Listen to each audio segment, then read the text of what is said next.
kung tayong principal-in-law na ganyan. Eto, may pinatay ako.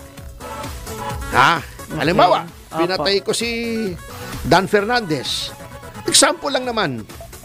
Dan Diaz na yan. Palitan mo yung apelido. Ko naman marami namang Dan Fernandez. I-google mo, daming Dan Fernandez. Yung mahilig na rin siyang mag-google. Mag-google ka, daming Dan Fernandez lalabas. Anyway. Sige. Example lang naman. Nahuli ako.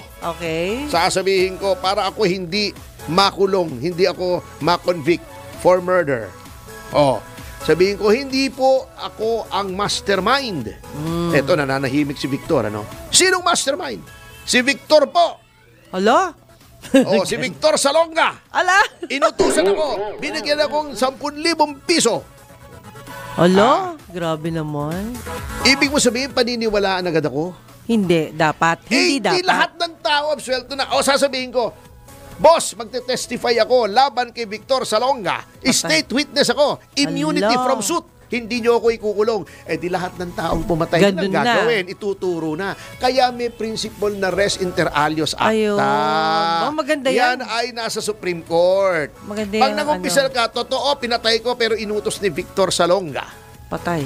Yung confession ko na pinatay ko, admissible as against me. Opo. Pero yung as against Victor Salonga, res inter alios acta yun. Ayun. Kaya nga ulitin ko, otherwise, lahat ng tao na pumatay ay pwede na magturo, absuelto na siya. Mali Number yun. 2, kahit sino, pwede mong i-frame up. Magbabayad ka lang ng witness, ituturo lang kung sino.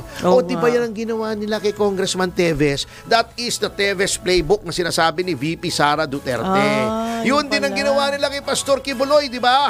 Puro Sinasabi, may armas, etc., etc. Hindi naman para totoo. Yan din ang ginawa sa Farmally. Binigyan ng e-bike, binigyan ng pera para ituro yung si Crisel Mago. Nag-affidavit yun. May affidavit po yun. May sinumpaang salaysay yun na siya ay binayaran lamang. Ala. Style nyo yan Ala.